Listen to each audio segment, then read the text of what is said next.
Cyber నేరాలకు అడ్డు అదుపు లేకుండా పోతోంది. రోజుకో కొత్త ఎత్తుగడలతో భారీ మోసాలకు తెగబడుతున్నారు. టెక్నాలజీని అడ్డం పెట్టుకొని చెరలేగిపోతున్నారు. సైబర్ ఫ్రాడ్స్పై అవగాహన కల్పిస్తున్నప్పటికీ అడ్డుకట్టపడడం లేదు. ఇటీవల డిజిటల్ అరెస్ట్ల పేరుతో హడలెత్తిస్తున్నారు. చేయని నేరాలను అంటగడుతూ అందిన కాడికి దోచుకుంటున్నారు. ఇక మరో దారుణం ఏంటంటే లోన్ యాప్ వేధింపులు. లోన్ యాప్ వేధింపుల కారణంగా ఎంతోమంది ప్రాణాలు తీసుకుంటున్నారు. అత్యవసర పరిస్థితుల్లో గత్యంతరం లేక లోన్ యాప్లో లోన్ తీసుకొని బలైపోతున్నారు.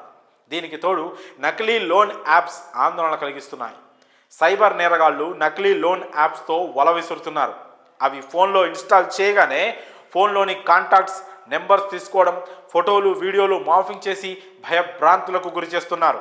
వాటిని అడ్డం పెట్టుకుని డబ్బులు డిమాండ్ చేస్తున్నారు. ఇటీవల కేంద్ర హోంశాఖ కొన్ని నకిలీ లోన్ యాప్స్ను గుర్తించింది. వీటిని శత్రు దేశాల నుంచి నడుపుతున్నారని వెల్లడించింది. వాటిల్లో early access, CC credit, easy rupee, cash park, simply rupee, A3 rupee, Dhana credit, preferred wallet, touch rupee, Taka mall, crazy money, simple cash, buddy cash ఉన్నాయి. ఈ యాప్స్ను ఇన్స్టాల్ చేయగానే ఫోన్లు హ్యాక్ అవుతున్నాయని తెలిపింది. చట్టబద్ధమైన లోన్ యాప్స్కు రిజర్వ్ బ్యాంక్ ఆఫ్ ఇండియా అనుమతి తప్పనిసరిగా ఉండాలి.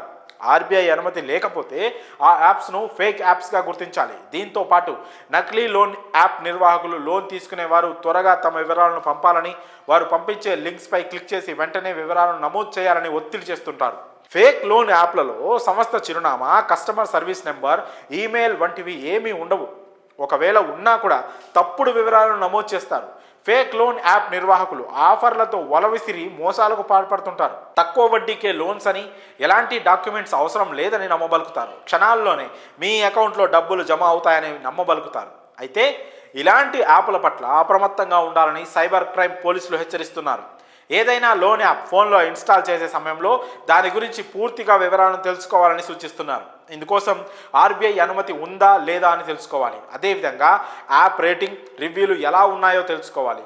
సమయం అయిపోతుంది, లోన్ తీసుకోవాలంటూ ఒత్తిడి చేస్తే అది ఫేక్ లోన్ యాప్గా గుర్తించాలని హెచ్చరిస్తున్నారు. ఈ నేపథ్యంలో లోన్ యాప్లకు దూరంగా ఉండాలని సైబర్ క్రైమ్ పోలీసులు సూచిస్తున్నారు. మరి నకిలీ లోన్ యాప్స్ వ్యవహారంపై మీ అభిప్రాయాలను కామెంట్స్ రూపంలో తెలియజేయండి.